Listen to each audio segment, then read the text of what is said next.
Hello everyone, it is Sunday, January 26th. So this morning I was on Facebook and one of my friends linked me to an article from The Guardian, an opinion piece from the Jonathan Jones on Art blog, entitled, "Is it really okay for adults to superhero worship Alan Moore's comics?" Alan Moore says it's a cultural catastrophe for the last century's ephemerate to be taking over our own era, but should adults even be reading comics to begin with? And before I get into this morning I was talking to my mom and she's like, "You rant too much on your video blog," and I was like, "Yeah, I'm sorry. Now I'm gonna rant against this opinion article on theguardian.com.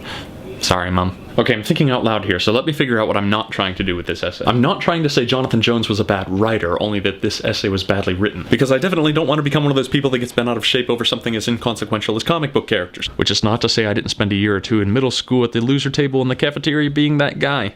Trevor, Charles, Crystal, and the other girl whose name I don't remember, I'm sorry. I was the biggest loser of them all. Also, based off his output, he must be on a pretty tight deadline, and you know what tight deadlines can do to your quality of writing. See video number 4 in this series, or better yet, don't. No, I only want to point out in a simple and straightforward a way as possible that when he wrote, "I know comics weren't formerly respectable forms of literature because in one of the Doctor Who novelizations I was reading, a villain's henchman is characterized as an idiot because he reads comics," that was ironic. Geez, did I just use the Alanis Morissette definition of ironic?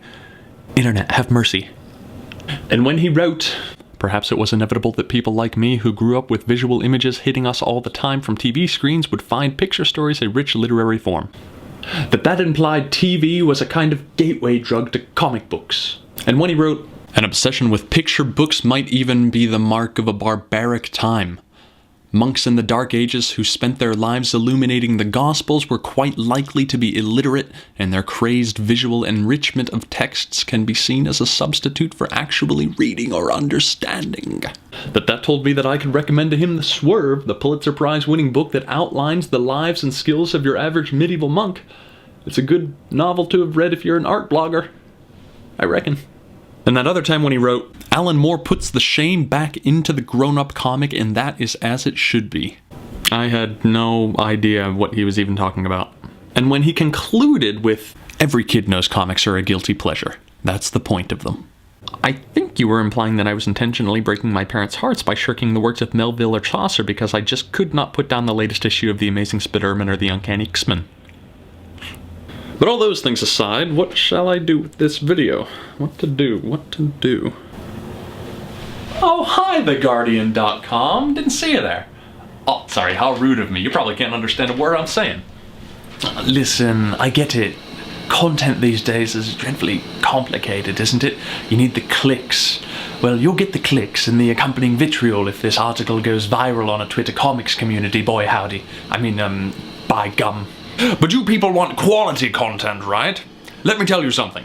I clicked on the article this morning because I thought that there was some jolly good, interesting debate to be had surrounding Alan Moore's grumpy exclamations some months back, and I thought The Guardian was the forum to find it in.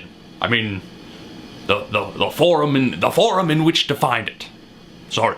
The core motto is the value in reviving and recycling pop culture icons several decades after their inception, and whether or not we should be spending so much of our creative energies and precious free time celebrating this kind of nostalgia.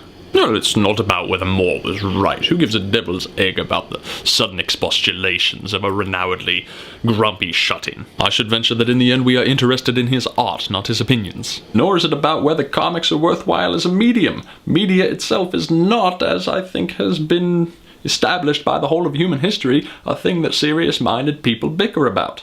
What is important, rather, is the quality of thing that comes out of that medium after the artist has, so to speak, blown his or her brains through it.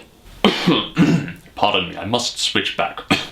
My throat hurts like hell talking like that. So the next time you guys want an article on something to do with comics, you give old Jason a call. I'll sort you out.